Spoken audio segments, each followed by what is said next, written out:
Good morning friends, હું અજય ત્રિવેદી અને આજે આપણે ધોરણ 10 વિષય વિજ્ઞાનમાં રસાયણ વિભાગ આપણે શરૂ કર્યો છે. આ વિભાગમાં કુલ 5 આપણે પાઠ જોવાના છીએ અને આ 5 પાઠમાંથી આપણને 25 માર્ક્સ મિત્રો બોર્ડમાંથી મળશે. પણ આ 25 માર્ક્સ એમને નહીં મળે મિત્રો. કેમ? કારણ કે આ રસાયણ વિજ્ઞાન છે અને મોટાભાગના સ્ટુડન્ટ્સને રસાયણ વિજ્ઞાન અને ભૌતિક શાસ્ત્ર બહુ જ હાર્ડ લાગે છે. એનું કારણ શરૂઆતથી એના પાયાથી તમે લોકો તૈયાર કરતા નથી, એના કારણે તમને આ બધા પાઠ હાર્ડ લાગે છે. પરંતુ ચિંતા નહીં કરો મિત્રો, આપણે આ દરેક પાઠ હું તમને બેઝિક પાયાથી સમજાવીશ, જેથી કરીને તમને આ બધા ચેપ્ટર પૂરેપૂરા સમજાઈ જશે અને આવડી પણ જશે. આજે આપણે ચેપ્ટર 1 રાસાયણિક પ્રક્રિયાઓ અને સમીકરણો વિશે આપણે શરૂઆત કરી રહ્યા છીએ. આ ચેપ્ટરનો મારો પહેલો વિડિયો અણુસૂત્ર માટેનો તમે બધાએ જોયો હશે. જો ન જોયો હોય તો જરૂરથી જોઈ લેજો અને એ બધા સૂત્રો તમારે તૈયાર કરવાના છે. એ તૈયાર કર્યા પછી જ તમારે આ બધા વિડિયો જોવાના છે. જો તમે સીધા પાઠ પર બેસી જશો, એટલે કે પાઠ શીખવાના ચાલુ કરી દેશો, તો મિત્રો ક્યારે નહીં આવે. કેમ? કારણ કે આ રાસાયણિક સમીકરણો છે એટલા માટે. અને આજે આપણે આ બીજા ભાગની અંદર હું તમને આ ચેપ્ટરના આવતા મેઇન પોઈન્ટ્સના ચાર્ટ વિશે સમજાવીશ, જેથી કરીને તમને બેઝિક આ ચેપ્ટરની માહિતી સરળતાથી આવડી જાય અને સમજાઈ પણ જાય. તો ચાલો શરૂ કરીએ. આ ચેપ્ટર મિત્રો બોર્ડમાં કુલ 4 માર્ક્સમાં પૂછાશે. હવે જુઓ મિત્રો, રાસાયણિક પ્રક્રિયાઓ અને સમીકરણો. એમાં પ્રક્રિયાઓ બે પ્રકારની હોય છે. એક ભૌતિક પ્રક્રિયા અને બીજી છે રાસાયણિક, એટલે કે રસાયણો દ્વારા થતી પ્રક્રિયા. હવે જુઓ, ભૌતિક પ્રક્રિયા કોને કહેવાય? તો જે પ્રક્રિયામાં નિપજો રાસાયણિક રીતે નિપજો, ધ્યાન રાખજો, જેમાં જે પ્રક્રિયામાં પ્રક્રિયકો અને નિપજો રાસાયણિક રીતે સમાન હોય પરંતુ તેમની ભૌતિક અવસ્થા જુદી હોય. એટલે ભૌતિક અવસ્થા એટલે કાં તો એ ઘન સ્વરૂપે હોય, કાં તો પ્રવાહી સ્વરૂપે હોય, કાં તો એ વાયુ સ્વરૂપે હોય. તો જુદી હોય તો તેને ભૌતિક પ્રક્રિયા કહેવાય. સમજો જરા કે જેમાં પ્રક્રિયકો અને નિપજો રાસાયણિક રીતે સમાન હોય. હવે સમજો જરા તમે, અહીંયા એક સમીકરણ તમને દેખાય છે. એમાં આ એરોની ડાબી બાજુએ આ બંને શું છે? પ્રક્રિયક કહેવાય. અને આ એરોની જમણી બાજુએ આ જે છે એને નિપજ કહેવાય. તો પ્રક્રિયકો અને નિપજો સમાન હોય રાસાયણિક રીતે, પરંતુ તેમની ભૌતિક અવસ્થા જુદી હોય. એટલે કે કાં તો એ ઘન સ્વરૂપે હોય, પ્રવાહી સ્વરૂપે હોય, વાયુ સ્વરૂપે હોય. તો એવી પ્રક્રિયાઓને ભૌતિક પ્રક્રિયાઓ કહેવાય. રાસાયણિક પ્રક્રિયાઓની વ્યાખ્યા તમારે પૂછાશે કે જેમાં પ્રક્રિયકો અને નિપજો, આ પ્રક્રિયક અને આ નિપજ કહેવાય, પ્રક્રિયકો કહેવાય અને આ બંને નિપજ કહેવાય. તો પ્રક્રિયકો અને નિપજો રાસાયણિક રીતે જુદા હોય, પરંતુ તેમની ભૌતિક અવસ્થા એટલે કઈ 3: ઘન, પ્રવાહી, વાયુ, એ સમાન પણ હોય અથવા અસમાન હોય. તો તેવી રાસાયણિક પ્રક્રિયાઓને રાસાયણિક પ્રક્રિયાઓ કહેવાય. સમજો જરા, જેમાં પ્રક્રિયકો અને નિપજો રાસાયણિક રીતે જુદા હોય, એટલે કે આ પ્રક્રિયકો અને નિપજો જુદા હોય પરંતુ એમની ભૌતિક અવસ્થા સમાન હોય અથવા અસમાન હોય, એવી પ્રક્રિયાઓને રાસાયણિક પ્રક્રિયાઓ કહેવાય. તો આ બંને વ્યાખ્યાઓ તમારે તૈયાર કરવાની છે. હવે સમજો જરા, આપણે આ ચેપ્ટરની અંદર ભૌતિક પ્રક્રિયાઓ ભણવાની નથી, બધી રાસાયણિક પ્રક્રિયાઓ ભણવાની છે. હવે રાસાયણિક પ્રક્રિયાઓ કેટલી? તો જુઓ અહીંયા 1 2 3 7 પ્રકારની રાસાયણિક પ્રક્રિયાઓ આપણે ભણવાની છે. હવે જો અહીંયા પહેલી છે સંયોગીકરણ. સંયોગી એટલે ભેગા થવું, સંયોગ એટલે ભેગા થવું. તો જો અહીંયા બે કે વધુ પ્રક્રિયકો, આ બંને પ્રક્રિયકો કહેવાય. બે અથવા બે કરતા વધુ પ્રક્રિયકો વચ્ચે પ્રક્રિયા થઈ એક જ નિપજ બને તેને સંયોગીકરણ પ્રક્રિયા કહેવાય. એની વ્યાખ્યા યાદ રાખજો, પરીક્ષામાં પૂછાય છે કે સંયોગીકરણ કોને કહેવાય? તો બે અથવા બે કરતા વધારે પ્રક્રિયકો ભેગા થઈ એક જ નિપજ બનાવે એને સંયોગીકરણ પ્રક્રિયા કહેવાય. ઉદાહરણ તરીકે અહીંયા એક સમીકરણ આપણને આપ્યું છે. જુઓ અહીંયા CaO H2O આને શું કહેવાય? ગિવ્સ કહેવાય. શું કહેવાય મિત્રો? આ એરો જે માર્યો છે એને ગિવ્સ કહેવાય. CaOH hall twice. કૌંસને શું કહેવાય? હોલ. અને બે છે એને શું કહેવાય? ટ્વાઇસ. હવે તમને એમ થાય કે સર હવે આનું યાદ કેવી રીતે રાખવાનું? તો ધ્યાન રાખો મિત્રો, જ્યાં સુધી એમના ગુજરાતી નામ તમને નહીં આવડે ત્યાં સુધી ક્યારેય તમે સમીકરણો તૈયાર નહીં કરી શકો. એટલે પહેલા વિડિયોમાં આ મેં બધું જ સમજાવ્યું છે, એટલે ખાસ એ જોજો અને તૈયાર કરજો. જુઓ CaO એટલે કેલ્શિયમ ઓક્સાઇડ વત્તા પાણી ગિવ્સ કેલ્શિયમ હાઇડ્રોક્સાઇડ. સમજો જરા, આ બંને પ્રક્રિયકો છે અને આ શું છે? નિપજ. નિપજ કેટલી છે? એક જ. તો એને સંયોગીકરણ કહેવાય. તો કેલ્શિયમ ઓક્સાઇડ વત્તા પાણી ગિવ્સ કેલ્શિયમ હાઇડ્રોક્સાઇડ. ઓકે, હવે આવડ્યું ને? ચલો હવે વિઘટન. વિઘટન પડવું એટલે કે છૂટા થવું. તો એક જ પદાર્થને, કોઈ એક જ પદાર્થને ગરમ કરતા એક કરતા વધુ નિપજ બને તેને વિઘટન પ્રક્રિયા કહેવાય. સમજો જરા, એકમાંથી એક અથવા અનેક નિપજો મળે તેને વિઘટન થયું એમ કહેવાય અને એ પ્રક્રિયાને વિઘટન પ્રક્રિયા કહેવાય. હવે એક જ પદાર્થ છે તો અહીંયા CaCO3 gives CaO CO2. હવે યાદ કેવી રીતે રાખવાનું? તો જુઓ, આ CaCO3 છે એને કેલ્શિયમ કાર્બોનેટ કહેવાય. શું કહેવાય? Calcium carbonate gives calcium oxide વત્તા કાર્બન ડાયોક્સાઇડ. હવે અહીંયા જુઓ, અહીંયા શું કીધું છે? ગરમ કરતા. એટલે આ પ્રક્રિયાને તમે ગરમ કરી છે. ગરમ કરી છે એ બતાવવું પડે. તે બતાવવા માટે આ ત્રિકોણ આકારની સંજ્ઞા વપરાય છે જેને આપણે ડેલ્ટા કહેવાય. પણ આ ગણિતનો ડેલ્ટા નથી મિત્રો. આનો મતલબ એ થાય કે આ પ્રક્રિયાને તમે ગરમ કરી છે. ક્લિયર? એટલે CaCO3 gives CaO CO2. Calcium carbonate gives calcium oxide વત્તા CO2 એટલે કાર્બન ડાયોક્સાઇડ. આ વિઘટન પ્રક્રિયાનું ઉદાહરણ. હવે આપણે વિસ્થાપન પ્રક્રિયા જોઈએ. વિસ્થાપન એટલે દાખલા તરીકે આપણે ઘરમાં લગ્ન લીધું હોય તો આપણે ઘરમાં શું કરીએ છીએ? સ્થાપન કરીએ છીએ. કરો છો કે નથી કરતા? ગણપતિ દાદાનું આપણે સ્થાપન કરીએ છીએ. તો એમ અહીંયા જો જે તાકાતવર હોય, દાખલા તરીકે તમે ક્લાસમાં બેઠા છો, પહેલી બેન્ચીસે કોણ બેસે?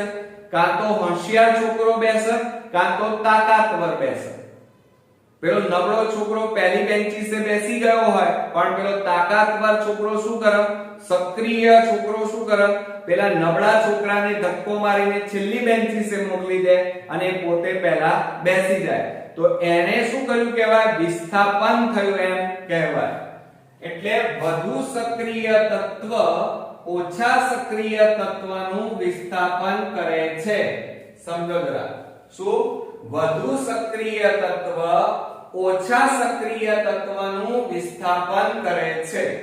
હવે સમજો જરા, એક ઉદાહરણ આપું તમને.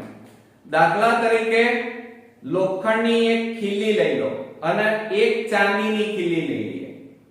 હવે બંનેને બહાર તમે ખુલ્લા વાતાવરણમાં મૂકી દો, એના ઉપર પાણીનો છંટકાવ કરો અને અઠવાડિયા 10 દિવસ પછી બંને ખીલીનો તમે નિરીક્ષણ કરો, તો જે લોખંડની ખીલી છે એનો કલર પણ બદલાય છે અને એના ઉપર શું લાગે છે? કાટ આવે છે. એટલે એનો મતલબ એ થયો કે લોખંડમાં કલર બદલાયો અને કાટ આવ્યો. ચાંદીમાં તમે જોજો તો એમાં એક તો કલર આછો થાય છે પણ કાટ આવતો નથી. એટલે એનો મતલબ એ થયો કે લોખંડ સક્રિય છે અને વાતાવરણના ઓક્સિજન સાથે પ્રક્રિયા કરી અને રસ્ટ એટલે કાટ બનાવે છે. ચાંદી ઓછું સક્રિય છે એટલે ઓક્સિજન સાથે ઓછી પ્રક્રિયા કરે છે. સમજાયું તમે? તો વિસ્થાપન એટલે વધુ સક્રિય તત્વ ઓછા સક્રિય તત્વનું વિસ્થાપન કરે છે. એમાં ઉદાહરણ જોઈએ તો જુઓ, આ Fe CuSO4 gives FeSO4 Cu. હવે જ્યાં સુધી તમને એના નામ નહીં આવડે ત્યાં સુધી આ બધું જ નકામું છે, બધું બાઉન્સર જશે. એટલે તમે પહેલા ભાગમાં જે સંજ્ઞાઓ અણુસૂત્રો મેં લખાવ્યા છે એ મોઢે તૈયાર કરશો તો આ પાંચે પાંચ પાઠ તમને એકદમ ઈઝી લાગશે મિત્રો. બરોબર? હવે જુઓ, આ Fe એટલે આયર્ન કહેવાય. આયર્ન એટલે લોખંડ વત્તા CuSO4 એટલે કોપર સલ્ફેટ. જુઓ, Cu એટલે કોપર અને SO4 એટલે સલ્ફેટ, એટલે કોપર સલ્ફેટ અને આ લોખંડ, આ બંને વચ્ચે પ્રક્રિયા થાય છે. આ પ્રક્રિયકો કહેવાય. શું કહેવાય? પ્રક્રિયકો. હવે લોખંડ અને તાંબામાં બંનેમાં સક્રિય કોણ? તો લોખંડ. લોખંડને જલ્દી કાટ આવે જ્યારે તાંબાને જલ્દી કાટ આવતો નથી. હવે જુઓ, આ Fe એ સક્રિય છે, આ ઓછો સક્રિય છે. એટલે આ Fe અને SO4 બંને જોડાઈ જશે અને Cu ને ધકેલી દેશે એટલે Cu છૂટો પડી જાય છે. એટલે FeSO4 Cu.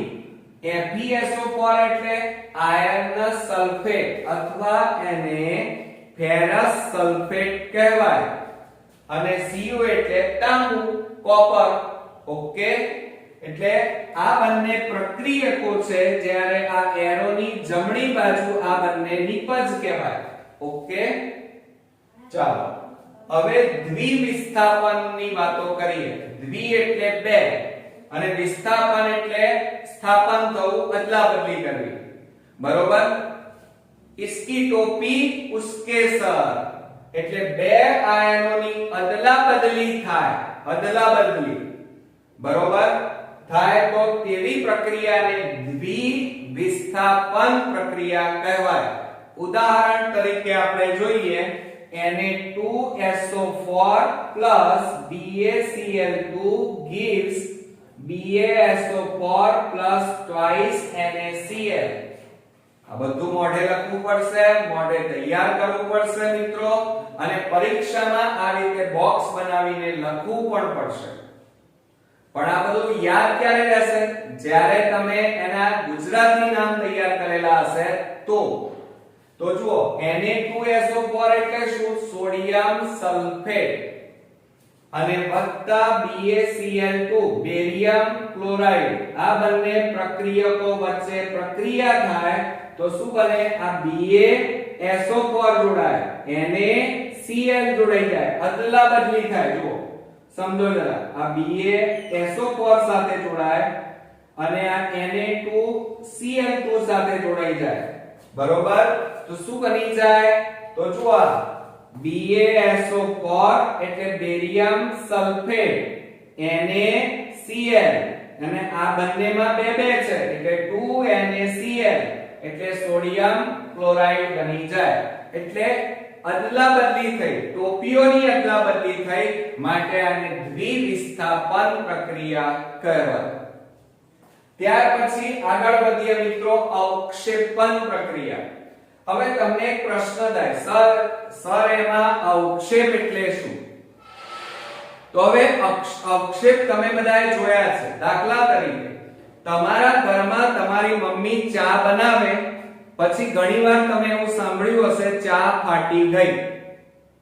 તો ચા ફાટી ગઈ ખબર શું પડે? તો તમે ચામાં જોયું હશે, માનો લીંબુના 2-3 ટીપા નાખી દો તો દહીં જેવા ફોદા તરી આવે છે. તો એ અવક્ષેપ કહેવાય, એ ઓગળતા નથી.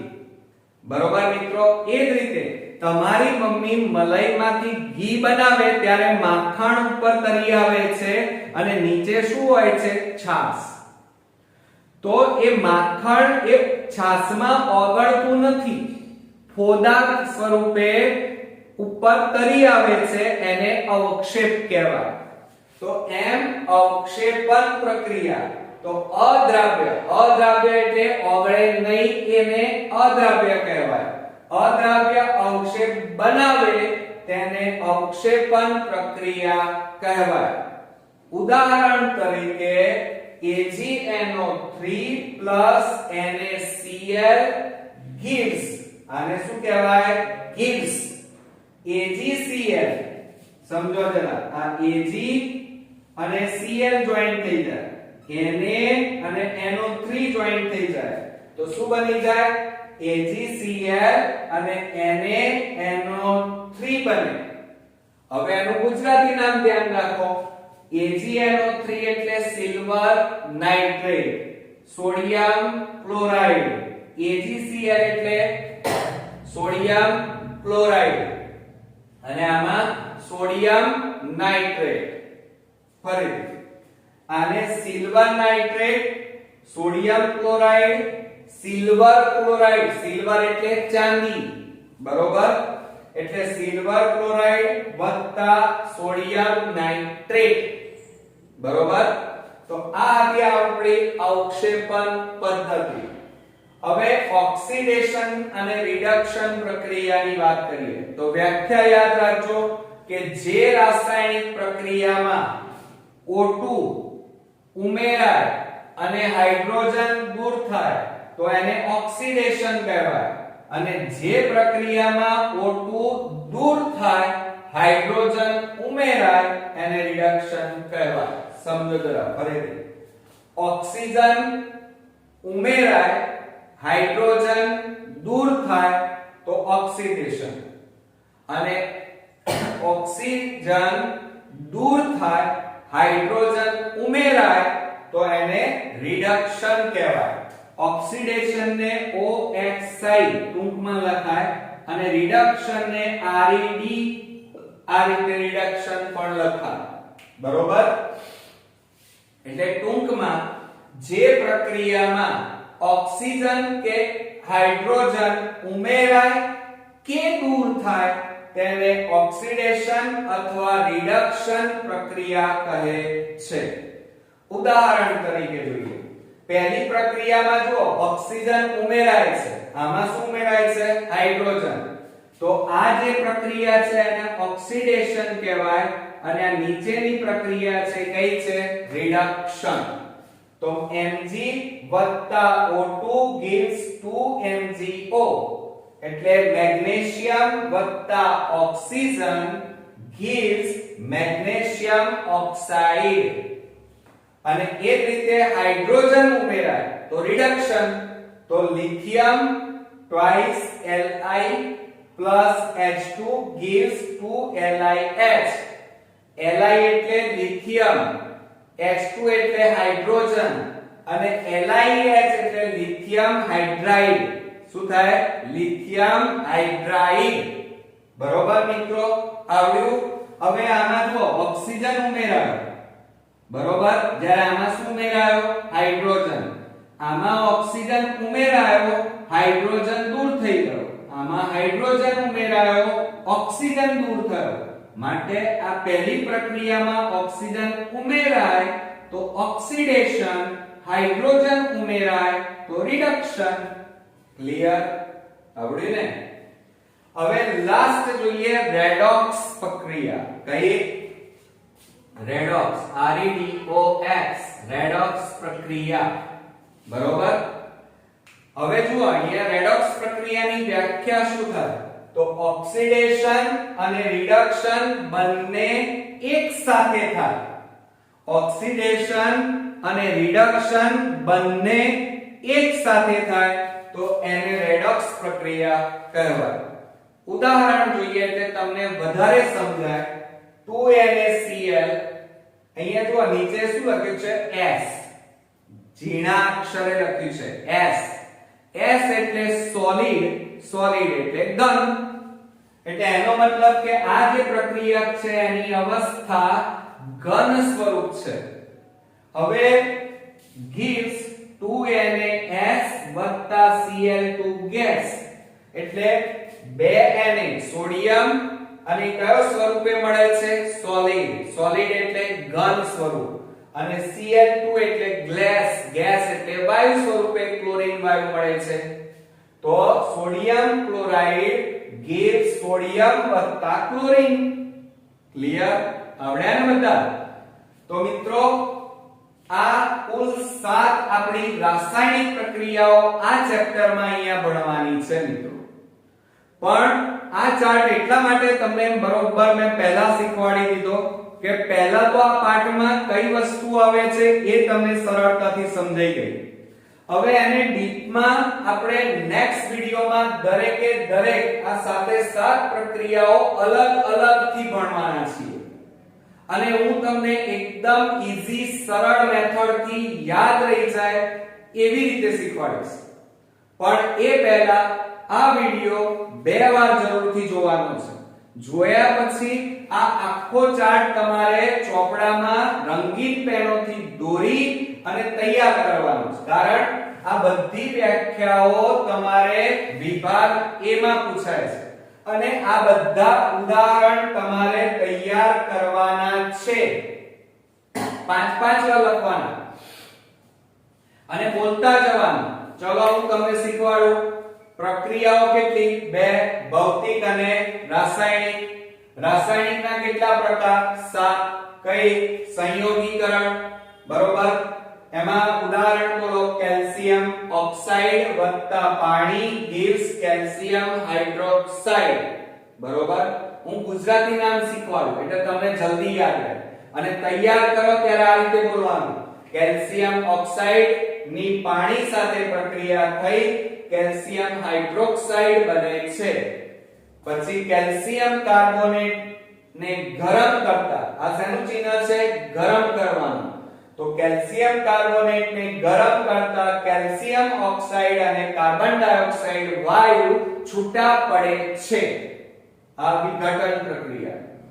હવે વિસ્થાપન પ્રક્રિયા જોઈએ તો આયર્ન એટલે લોખંડ plus copper sulphate gives iron sulphate વત્તા તાંબુ. તાંબુ એટલે કોપર.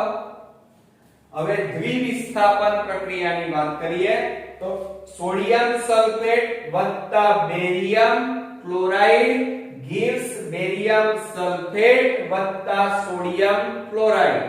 આ થઈ દ્વિવિસ્થાપન. ત્યાર પછી અવક્ષેપન પ્રક્રિયા. તો એમાં સિલ્વર નાઇટ્રેટ વત્તા sodium chloride gives silver chloride વત્તા સોડિયમ નાઇટ્રેટ.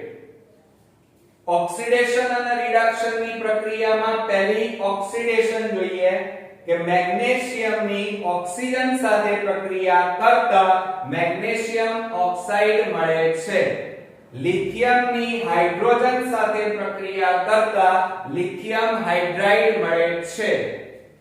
સોડિયમ ક્લોરાઇડ ને વિઘટન થતા સોડિયમ અને ક્લોરીન છૂટા પડે છે. આ થઈ આપણી રેડોક્સ પ્રક્રિયા. આવડશે મિત્રો? છે ને એકદમ ઈઝી. આજના વિડિયોમાં તમને મજા પણ આવી હશે અને નવું શીખવા પણ મળ્યું હશે. તો મિત્રો આ ચાર્ટ તમારે તૈયાર કરવાનો છે. નેક્સ્ટ વિડિયોમાં આપણે ચેપ્ટર 1 ની દરેકે દરેક થિયરીઓ કુલ દરેકે દરેક 7 ટોપિકો આપણે ભણવાના છીએ અને એ પણ સરસ રીતે. તો નેક્સ્ટ વિડિયોમાં ફરી મળીએ. ત્યાં સુધી ગુડ નાઈટ મિત્રો.